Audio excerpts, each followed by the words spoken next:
ஸ்ரீ பகவானுடைய திருவடிகளை என்னுடைய மன மொழி மெய்களால் போற்றி பணிகின்றேன்.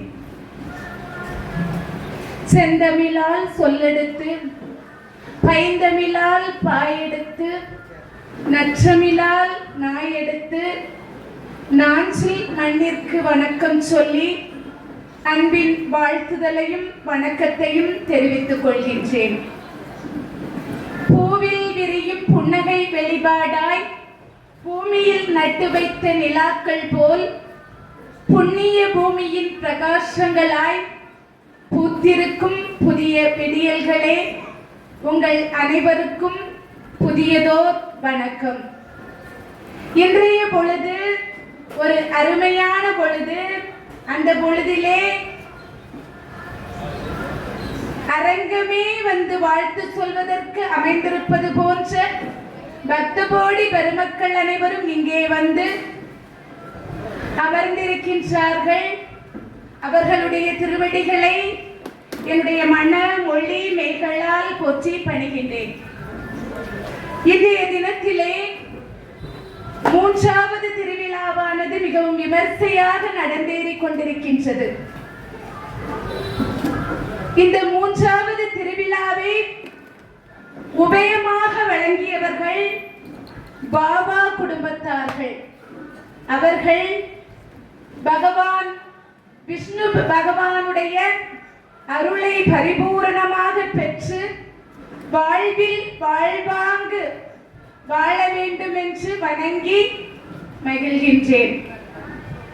இந்த உலகத்தில் வாழ்கின்ற ஒவ்வொரு மனிதனும் இறைவனுடைய தனிப்பெரும் கருணையை பெற்று உய்ய வேண்டும் என்கின்ற காரணத்திற்காக அருளாளர்களாக வாழ்ந்தவர்களுடைய வாழ்க்கை வரலாற்றையும் அவர்கள் விட்டு சென்ற பிராணங்களையும் பக்தி இலக்கியங்களையும் நமக்கு உதாரணமாகவும் எடுத்துக்காட்டாகவும் தந்து சென்றிருக்கின்றார்கள்.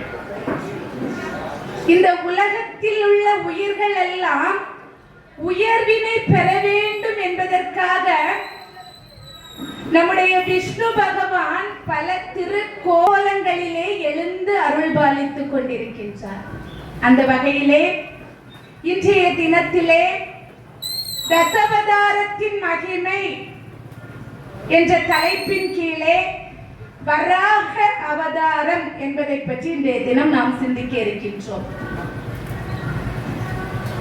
வராகத்திற்கு இன்னொரு பெயர் உண்டு, யஞ்ஞம் என்று சொல்லுவார்கள். உலகை சிருஷ்டிக்கும் சக்தியாகும் என்று சொல்லுவார்கள். வராகம் என்றால் தீமைகளிலிருந்து உலகை விடுவிக்கும் சக்தி என்றும் சொல்லுவார்கள். யஞத்திற்கு இதைவிட பல உயர்ந்த பொருள்கள் எல்லாம் உண்டு. யஞம் என்றால் யாகம் என்று கூட சொல்லுவார்கள். சக்தியை வெளிப்படுத்தும் சமய சடங்குகளில் ஒன்றுதான் யாகம். வராக அவதாரத்திற்கு பல்வேறு சிறப்புகள் எல்லாம் உண்டு.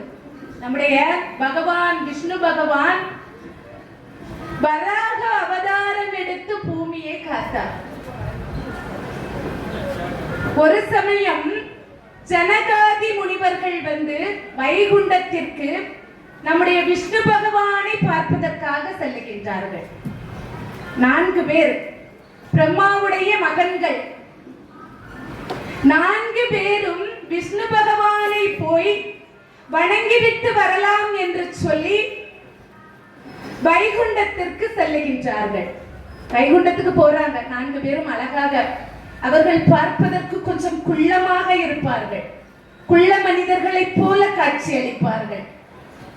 இந்த ஜனகாதி முனிவர்கள் வைகுண்டத்திலே போய் பகவானை பார்ப்பதற்காக செல்லுகின்றார். அப்போதுதான் பகவான் உள்ளே கொஞ்சம் நித்திரையில் போகலாம் என்று சொல்லி வெளியே இருந்த ஜெயன் விஜயன் என்று சொல்லக்கூடியவர்களிடத்திலே சொல்லிவிட்டு உள்ளே போய் எடுப்பதற்காக செல்லுகின்றார். உள்ள போயிட்டார் அவரு. இந்த ஜனகாதி முனிவர்கள் வந்து அங்கே சென்று அந்த காவலர்களிடத்திலே எங்களை உள்ளே விடுமாறு நாங்கள் பகவானை தரிசிக்க வேண்டும் என்று சொல்லி கேட்கின்றார்கள். இவங்க ரெண்டு பேரும் விடுவதாகவே இல்லை. நாங்க விடமாட்டோம் அப்படின்னு சொல்றாங்க. பகவான் இப்பொழுதுதான் ஓய்வெடுப்பதற்காக சென்றிருக்கின்றார், ஆகவே நாங்கள் விடமாட்டோம் என்று சொல்லி அந்த ஜனகாதி முனிவரிடத்திலே சொல்லுகின்றார்கள். இவங்களுக்கு ரொம்ப கோபம் வந்துச்சு. ஜனகாதி முனிவர்களுக்கு, நீ எங்களை உள்ளே விடமாட்டேன் என்று சொன்ன காரணத்தினாலே உனக்கு நாங்கள் சாபம் கொடுக்கின்றோம் என்று சொல்லி சாபம் கொடுக்கின்றார்கள். என்ன சாபம் அப்படின்னா, 7 ஜென்மத்துக்கு இந்த பூலோகத்திலே சென்று நீங்க எல்லா மனிதர்களையும் போல வாழ கடவது என்று சொல்லக்கூடிய சாபத்தை கொடுக்கின்றார். அடுத்து ஒரு சாபம் கொடுக்கின்றார். 2 ஆப்ஷன் கொடுக்கிறார். ஏதாவது ஒன்றை நீ தேர்ந்தெடுத்துக் கொள்ளலாம் என்று சொல்லி 2 சாபத்தை கொடுக்கின்றார். இன்னொன்று, நீங்கள் விஷ்ணு பகவானை எதிர்த்து அவரை வெறுத்து இந்த உலகத்திலே நீங்கள் பிறந்து அவருடைய எண்ணமே இல்லாமல் அசுரர்களாக இருக்க கடவது என்ற சாபத்தையும் கொடுக்கின்றார். இந்த 2இல் எந்த சாபம் உங்களுக்கு வேண்டுமோ எடுத்துக்கொள்ளலாம் அப்படின்னு சொல்றாரு. சாபத்தை கொடுத்துட்டு அந்த சாபத்துல உனக்கு எது பிடிச்சிருக்கோ அதை எடுத்துக்கொள் என்று சொல்லுகின்றார்கள். பாருங்க, இந்த ஜனகாதி முனிவர்களை பார்ப்பதற்காக ஓய்வெடுக்க சென்ற விஷ்ணு பகவான் வருகின்றார். அப்பந்தான் இந்த ஜெயன் விஜயன் என்று சொல்லக்கூடிய காவலர்கள், சுவாமி எங்களுக்கு சாபத்தை கொடுத்து விட்டார்கள், எங்களுக்கு இதிலே இருந்து விமோசனத்தை கொடுங்கள் என்று சொல்லி கேட்கின்றார்கள். ஏதாவது ஒன்றை எடுத்துக் கொள்ளுங்கள் என்று சொல்லி கேட்கின்றார்கள். அப்பந்தான் நம்முடைய பகவான் சொல்லுகின்றார், அவர் கொடுத்ததிலே ஏதாவது ஒன்றை மட்டும் எடுத்துக் கொள்ளுங்கள் என்று சொல்லி கேட்கின்றார்கள். இந்த 2 பேரும் நம்முடைய விஷ்ணு பகவானிடத்திலே அதீதமான அன்பும் காதலும் கொண்ட காரணத்தினால் இவங்க என்ன பண்றாங்க, விஷ்ணு பகவானை 7 ஜென்மத்திற்கு பார்க்காமல் இருப்பதை விட 3 ஜென்மங்கள் மட்டும் அவருக்கு விரோதம் உள்ளவர்களாக இருந்து அவர் கையிலாலே மரணமடைந்து அவரிடத்திலே நாம் சேர்ந்து விடலாம் என்று முடிவு செய்கின்றார்கள் 2 பேரும். இந்த ஜெயன் விஜயன் என்று சொல்லக்கூடிய துவாரகபாலர்கள், அதாவது விஷ்ணு பகவானுடைய காவலர்கள், 2 பேரும் 3 ஜென்மத்திற்கு இறைவனை நினைக்காமல் வாழ்வது என்று முடிவு செய்தார்கள். முடிவு செய்துவிட்டு அவர்கள் பிறக்கின்றார்கள். யாருக்கு அவதாரம் செய்தார்கள் என்று சொன்னால், காசிப முனிவர் என்று சொல்லக்கூடியவர் தட்சனுடைய மகள் திதி என்று சொல்லக்கூடியவளை திருமணம் செய்து கூடாத காலத்திலே கூடிய காரணத்தினால்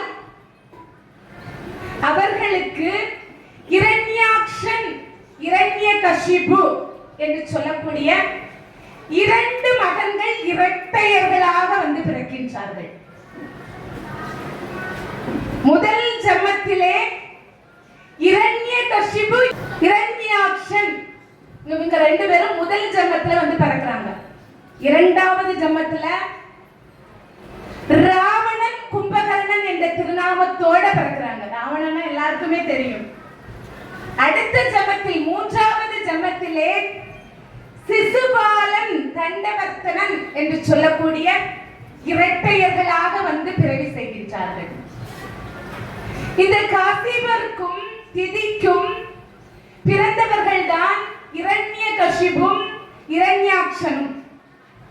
இந்த இரண்யாக்ஷன் என்ன பண்ணான்னா, ரொம்ப கொடூரமானவர். பிரம்மதேவரை நோக்கி தவம் இருக்கின்றார். 1000 ஆண்டு காலம் 1000 ஆண்டு காலம் பிரம்மதேவரை நோக்கி தவம் இருக்கின்றார். பிரம்மதேவர் இவருக்கு காட்சி கொடுத்து என்ன பண்றாருன்னா, இவர் உடல் முழுவதும் வெப்பம், அப்படியே அவருடைய உடல் எப்பொழுதும் வெப்பமாகவே இருக்குமா. அப்படிப்பட்ட ஒரு வரத்தை பிரம்மதேவர் கொடுக்கின்றார். இவர் என்ன பண்ணார்? அந்த வெப்பத்தோட 33 கோடி தேவர்களிடத்திலே போய் இந்திரலோகத்துக்கு போறாரு.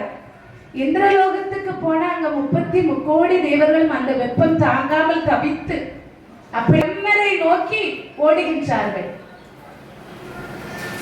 பிரம்மா இந்த இரண்யாக்ஷனுடைய வெப்பத்தை எங்களால் தாங்க முடியவில்லை, எங்களை காத்தருள வேண்டும் என்று சொல்லி பிரம்மதேவரிடத்திலே போய் கேட்கின்றார்.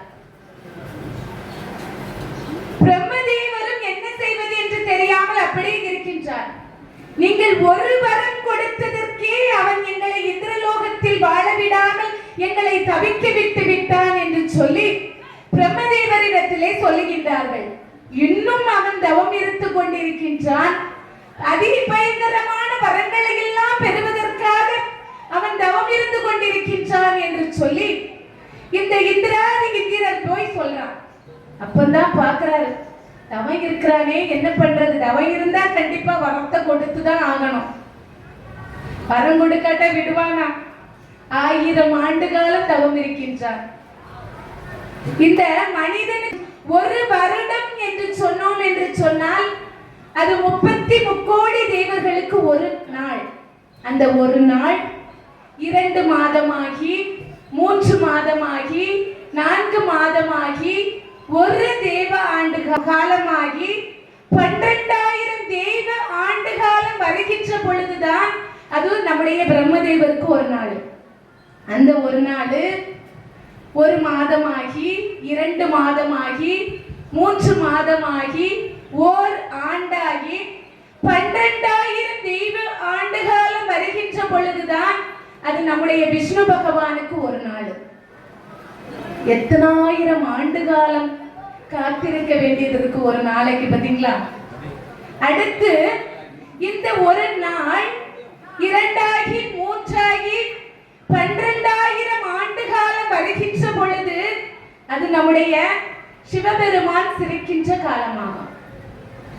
இந்த இரண்யாக்ஷன் என்று சொல்லக்கூடிய கடுமையான தவத்தை மேற்கொள்கின்றான். 1000 ஆண்டு காலம் கடுமையான தவம் என்று சொன்னால் கடுமையான தவம் மேற்கொள்கின்றான். பிரம்மதேவர் பார்க்கின்றார், இவன் இருக்கின்ற தவத்துக்கு இவனுக்கு அருள் செய்யாமல் முடியாது என்று எண்ணுகின்றான்.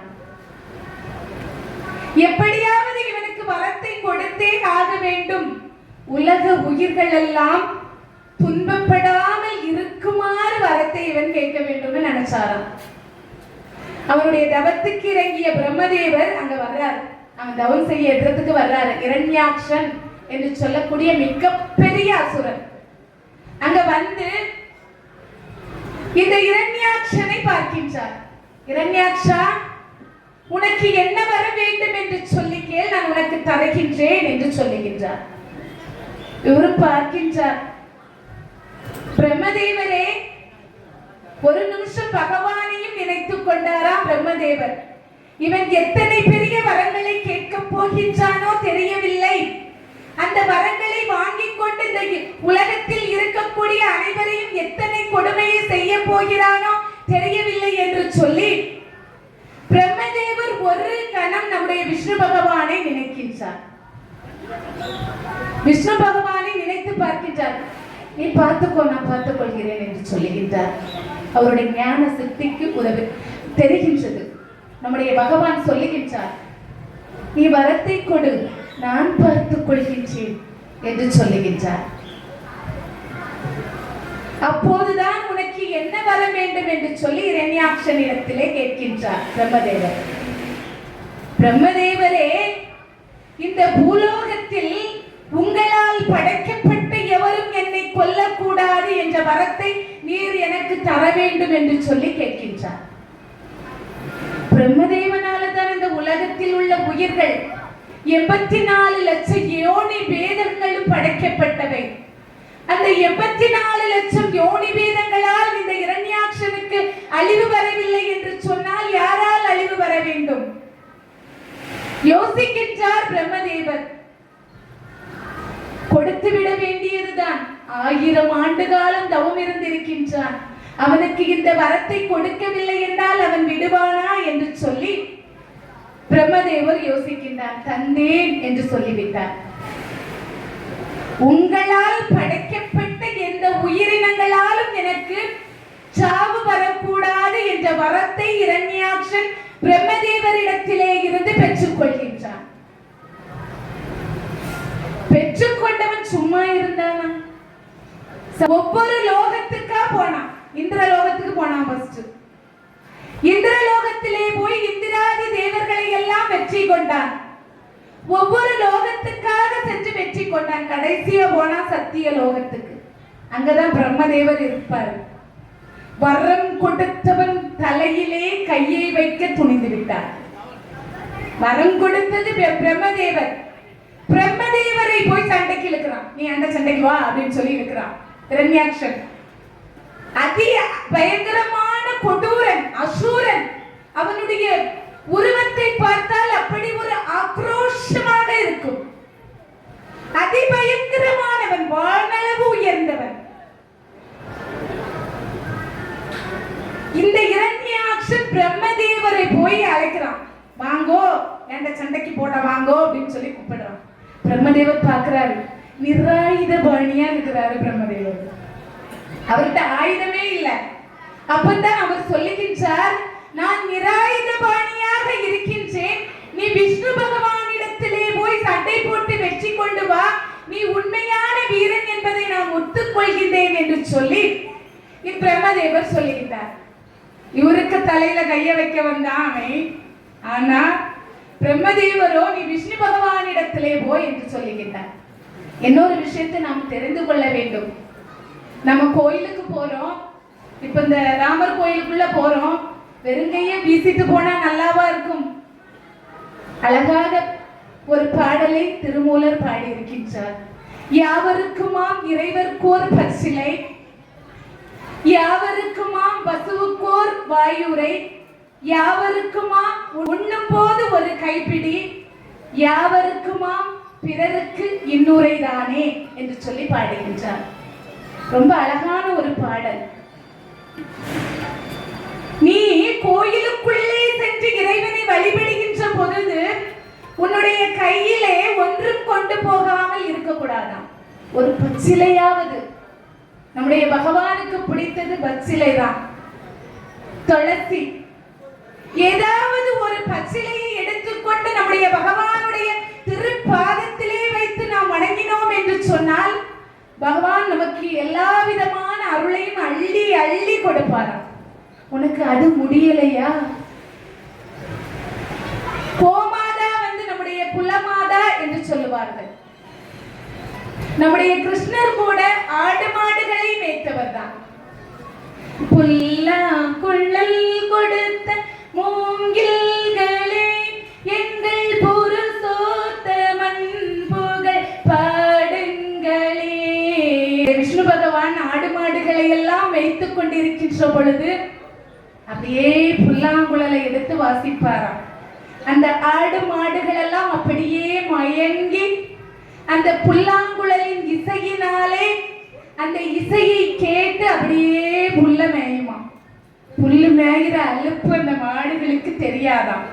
அவ்வளவு அழகா அருமையா புல்லாங்குழலை வாசிப்பாரா நம்முடைய விஷ்ணு பகவான் கிருஷ்ணர். இந்த மாட்டுக்கு, இந்த பசுவுக்கு ஒரு பிடி கையளவு புல்லையாவது கொடு என்று சொல்லுகின்றார். நீ இறைவருக்கு பச்சிலை கொண்டு போட்டா இருக்கட்டும், வெளியில எங்கேயாவது பசு இருக்கும். அந்த பசுவுக்கு உன்னுடைய கையினாலே கொண்டு போய் ஒரு புல்லை கொடுத்தாய் என்று சொன்னால் அது உனக்கு உயர்வை தரும். உன்னுடைய குலம் தலைக்கும். அதுவும் உன்னால முடியலையா? நீ உணவு உட்கொள்கின்ற பொழுது கொஞ்சோல அன்னத்தை எடுத்து கொடு, அது உனக்கு புண்ணியத்தை தரும். தானத்தில் சிறந்த தானம் அன்னதானம் என்று சொல்லுவார்கள். அதைவிட சிறந்தது அறிவு தானம் என்று சொல்லுவார்கள். நீ தானம் செய்தாய் என்று சொன்னால் இறைவன் உனக்கு அருள் புரிவாராம். இல்லாதவங்களுக்கு கொஞ்சம் கொடுத்து பாருங்களாம். அவங்களுடைய முகத்திலே இருக்கக்கூடிய சந்தோஷமானது அப்படியே நம்மளை வாழ வைக்குமா. அன்பு என்பதினாலும் உயர்வு உண்டு, பக்தி என்பதினாலும் உயர்வு உண்டு, தொண்டு என்பதனாலும் உயர்வு உண்டு. இந்த பூலோகத்திலே நம்முடைய பகவானுடைய அருளால் அவதாரம் செய்து மகான்கள் எல்லாம் பலவித இலக்கியங்களையும் அவர்களுடைய புராணங்களையும் நமக்கு தந்துட்டு போயிருக்காங்க. அதெல்லாம் நம்ம படிச்சு பார்த்தோம்னா தெரியும். அவ்வளவு அதி அற்புதமான கருத்துக்களை எல்லாம் அள்ளி அள்ளி அள்ளி அள்ளி உள்ளே வைத்திருக்கின்றார்கள். அந்த பக்தி இலக்கியங்களை எல்லாம் படிக்கின்ற பொழுது, அந்த பாசுரங்களை எல்லாம் படிக்கின்ற பொழுது இறைவனுடைய திருவடியை, நம்முடைய பகவானுடைய திருவடியை அடைவதற்கு அது நமக்கு ஊற்றுகோலாக இருக்கும். அத்தகைய சிறப்புகள் எல்லாம் அமைந்திருக்கின்றது. ஒரே ஒரு விஷயம், ஆணவம் கண்மம் மாயை என்று சொல்லக்கூடியதை நாம் நீக்க வேண்டும்.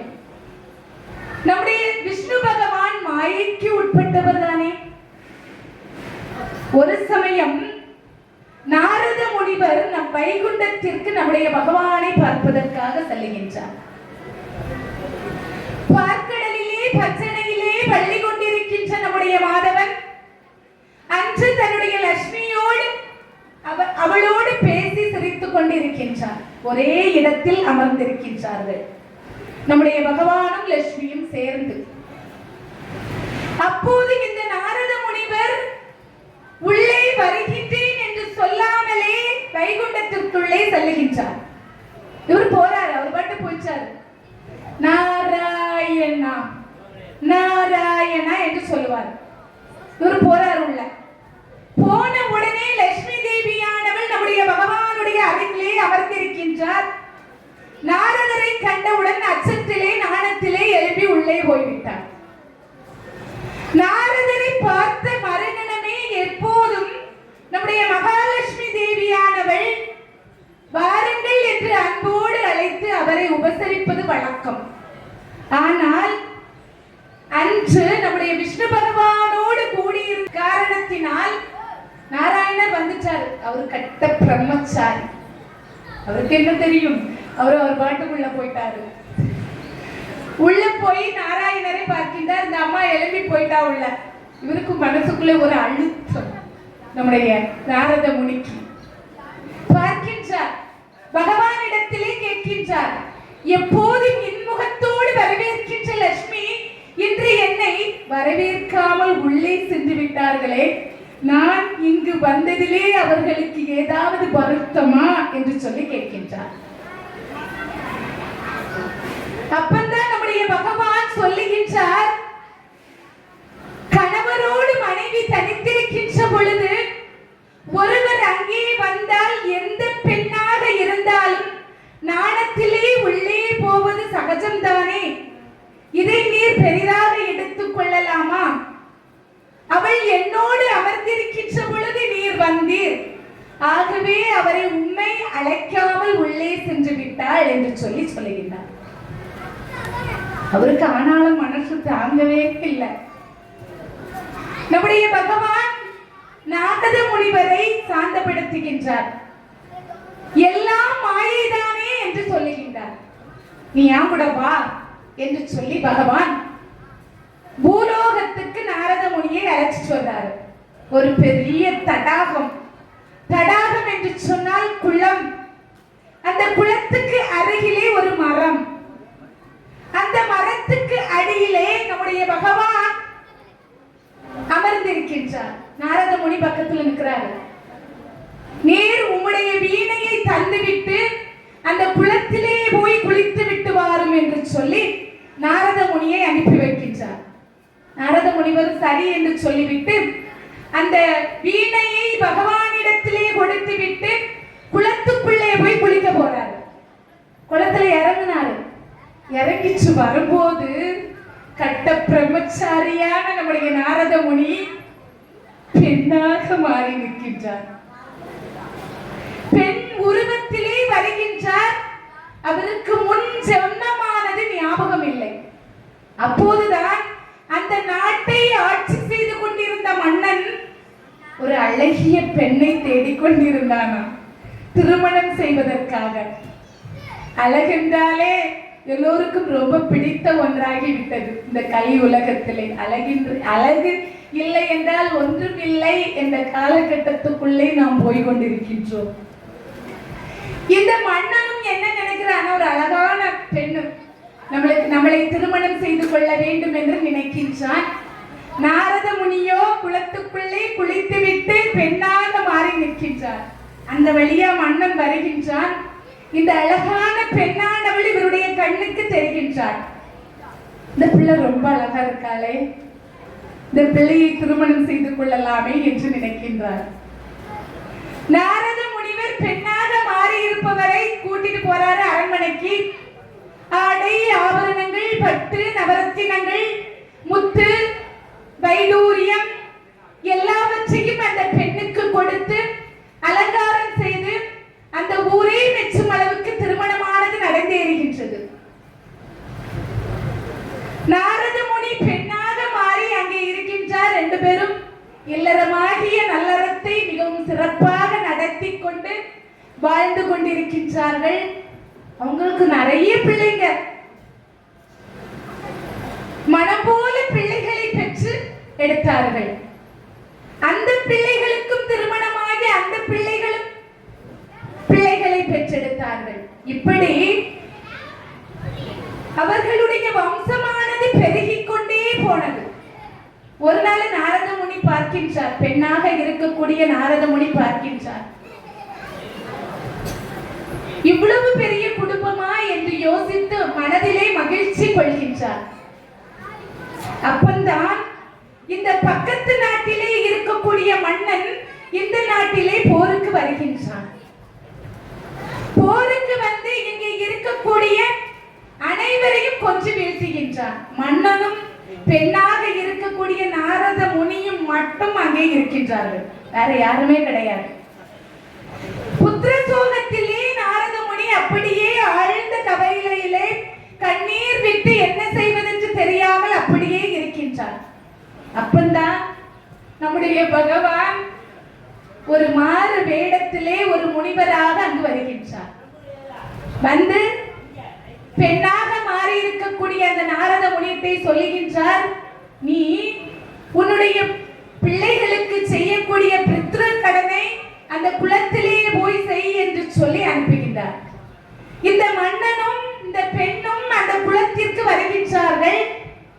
குளத்திலே வந்து தம்பதி சகஜமாக தன்னுடைய குழந்தைகளுக்கு செய்ய வேண்டிய காரியங்களை எல்லாம் செய்து முடிக்கின்றார்கள். உள்ள இறங்குறாங்க, உள்ள இறங்கி குளிக்கிறாங்க.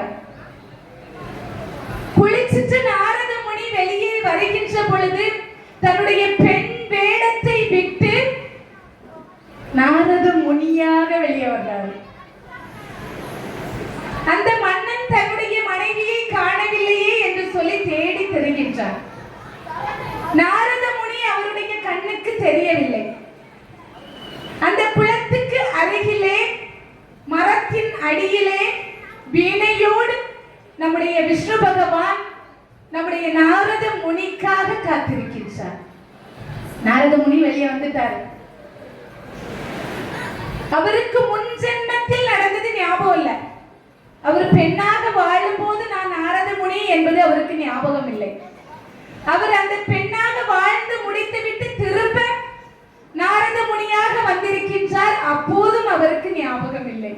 அப்பந்தான் பகவானிடத்திலே வந்து பேசுகின்றார். உனக்கு ஏதாவது ஞாபகம் இருக்கின்றதா என்று சொல்லி கேட்கின்றார். இல்லை என்று சொல்லுகின்றார். இதுதான் மாயை என்று நாரத முனிக்கு விளக்கத்தை கொடுக்கின்றார். எவ்வளவு சிறப்பு பாருங்க. நம்மளும் வாழ்ந்துட்டு இருக்கோம் இந்த பூலோகத்திலே, இந்த பூமியிலே வாழ்ந்து கொண்டிருக்கின்றோம். யாருக்காவது முன் ஜென்மத்தில் நாம் வாழ்ந்தது ஞாபகம் இருக்கின்றதா? ஞாபகம் இருந்தா நம்ம இப்படியா இருப்போம்? போன ஜென்மத்துல நான் மகாராணியா இருந்தேன். நானும், நீங்கள நானும் போன ஜென்மத்துல நான் மகாராணியா இருந்தேன். அது எனக்கு இந்த ஜென்மத்துல ஞாபகம் வந்துன்னு சொல்லுங்க. எப்படி இருக்கும்? போன ஜென்மத்துல நான் மகாராணியா இருந்தேன், போன ஜென்மத்துல நான் மகாராணியா இருந்தேன். இந்த இந்தியா ஃபுல்லா சொல்லி முடிச்சிருவோம். இப்பதான் கைக்குள்ளே அடங்கி இருக்கிறது தொலைபேசி. ஒரு வீடியோ எடுத்து போட்டா நான் போன ஜென்மத்துல மகாராணியாக இருந்தேன் என்று சொன்னால் எல்லாரும் நம்பிடுவாங்க. இப்ப அப்படித்தான் போயிட்டு இருக்கு உலகம். இப்படித்தான் இந்த நாரத முனிக்கு சொல்லுகின்றார். இதையெல்லாம் இதுதான் மாயை. அதை நான் தெரிந்து கொண்டேன் என்று சொன்னால் தெரியாமல் இருக்கின்றேன். தெரிந்து கொண்டால் அது மாயை கிடையாது, தெரியாமல் வாழ்ந்துட்டு இருக்கேன். அதாவது ஒரு சிறு புண்ணியம் நான் செய்திருப்பேனா இருக்கும். அதனாலதான் இந்த இடத்துல இருந்து பேசிட்டு இருக்கேன். இன்னைக்கு புண்ணியம் செய்தால்தான் நம்முடைய பகவானுடைய புராணங்களை எல்லாம் நம் கையினால் தொட்டு படிக்கவும் அதை பற்றி பேசவும் நமக்கு வாய்ப்பு கிடைக்கும். புண்ணியம் செஞ்சதுனாலதான் நான் இந்த இடத்துல உட்கார்ந்து இருக்கிறேன். எல்லா பெருமையும் பகவானுக்கே என்று சொல்லலாம். பகவானுக்கு தான், பகவானுடைய திருவடிகளே தான் வைக்க வேண்டும். நம்மளுக்கு வரக்கூடிய பேரும் புகழும் வைத்துக்கொண்டு ஆணவம் கண்மம் மாயை என்று சொல்லக்கூடியதுக்குள்ளே திளைத்து ஆட்பட்டோம் என்று சொன்னால் இந்த பூவுலகத்திலே நாம் நிலையாக வாழ முடியாது. இதையெல்லாம் நீக்கி நாம் வாழுகின்ற பொழுதுதான் நாம் உண்மையான நிலையை அடைய முடியும். இறைவனிடத்திலே உண்மையான அன்பை நாம் பெற முடியும். அன்பை பெற வேண்டும் என்று சொன்னால் ஆணவம் கண்மம் மாயையை விலக்கி வாழ வேண்டும். இந்த இரண்யாக்ஷன் இருக்கானே, கதைக்கு போவோம், நம்முடைய வரலாற்றுக்குள்ளே செல்லுவோம். இந்த இரண்யாக்ஷன் என்று சொல்லக்கூடியவன் பிரம்மதேவரிடத்திலே வரங்களை எல்லாம் பெற்றுக்கொண்டு பிரம்மனுடைய தலையிலே கை வைப்பதற்காக சென்றார். பிரம்மதேவர் என்னிடத்திலே ஆயுதம் ஒன்றும் இல்லை, நான் நிராயுதபாணியாக இருக்கின்றேன், ஆகவே விஷ்ணு பகவானிடத்திலே போய் போர் செய்து வெற்றி கொண்டு வா என்று சொல்லி அனுப்புகின்றார். விஷ்ணு பகவானிடத்திலே போறார். போனா பாதாளத்தை நோக்கி தேடுறாரு. அங்கே எங்கே தேடி பார்க்கிறார். வைகுண்டத்துக்கு போறாரு. வைகுண்டத்திலே விஷ்ணு பகவானை காணவில்லை. தோரண பாலகர்கள் தடுத்து நிறுத்துகின்றார்கள் இந்த இரண்யாக்ஷனை. இவர் கேட்பதா இல்ல. வெறி தலைக்கேறி அசுரனாக சத்தமிட்டுக் கொண்டு பீரிட்டுக் கொண்டு அப்படியே ஆக்ரோஷமாக பார்ப்பதற்கே அருவருப்பாக அவன் அப்படியே அங்கும் எங்கும் பகவானை நோக்கி அலைந்து அலைந்து திரிகின்றான். பகவான் மறைந்து கொண்டார், மாயமாகிவிட்டார். நம்முடைய பகவான் மாயமாகிவிட்டார். தேடுறான் தேடுறான், எல்லா இடத்திலையும் போய் தேடுறான், கண்டுபிடிக்கவே முடியல. இறுதியாக பாதாளத்திலே ஒளிந்திருப்பார் என்று சொல்லி பாதாளத்துக்கு வர்றார். பாதாளத்துக்கு வருகின்ற பொழுதுதான் அங்கே பூமாதேவியானவள் இங்கே போகக்கூடாது என்று சொல்லி வழியை மறைத்து விடுகின்றார். இந்த இரண்யாக்ஷன் என்று சொல்லக்கூடியவன் என்ன செய்கிறான்? அந்த பூமியை பாயை மடிப்பது போல மடித்து தூக்கிட்டு போயிட்டான். தூக்கிட்டு போய் மறைச்சு வச்சுட்டான். அப்பந்தான் இரண்யாக்ஷனுடைய கால்களிலே விழுந்து பூமாதேவி என்னை எப்படியாவது விட்டுரு, என்னை விட்டுவிடு விட்டுவிடு என்று சொல்லி கேட்கின்றால் விடுவதாக இல்லை. அப்பந்தான் கேசவா துதி என்று சொல்லக்கூடிய துதியை நம்முடைய பூமி தேவியானவள் அப்படியே ஓத ஆரம்பிக்கின்றாள். ஓம் கேசவாயே நமக, ஓம் நாராயணாயே நமக, ஓம் மாதவாயே நமக, ஓம் கோவிந்தாயே நமக என்று சொல்லி நம்முடைய பகவானை அழைக்கின்றார். பகவான் வராக அவதாரம் எடுத்து நம்முடைய பூமியை காட்பதற்காக வருகின்றார். இந்த இரண்யாக்ஷன் என்று சொல்லக்கூடியவனை வராக அவதாரம் எடுத்து தன்னுடைய பற்களால் அவனை குத்தி அந்த இடத்திலே மாண்டு போகும்படி செய்கின்றார். அங்கே மாண்டு போயிட்டான், செத்துச்சான். இரண்யாக்ஷனுடைய அழிவு அப்படியே முடிந்து விட்டது. அவன் இந்த உலகத்தில பிரம்மதேவரால் படைத்த எந்த உயிரினங்களாலும் தான் எனக்கு சாவு வரக்கூடாது என்ற வரத்தை பிரம்மதேவரிடத்திலே இருந்து பெற்றிருந்தார்.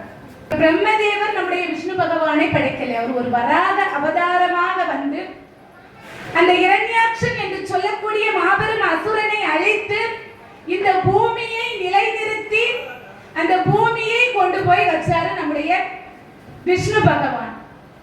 அவ்வளவுக்கு சிறப்பு மிகுந்த ஒரு வரலாறு தான், ஒரு பிராணம் தான் இந்த வராக அவதாரம் என்று சொல்லக்கூடியது.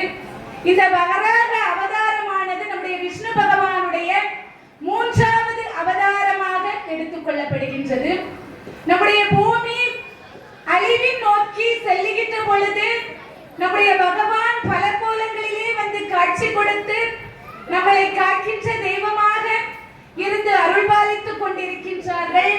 அந்த பகவானை வணங்கி இத்தோடு என்னுடைய உரையை நிறைவு செய்து கொள்கின்றேன். நன்றி, வணக்கம்.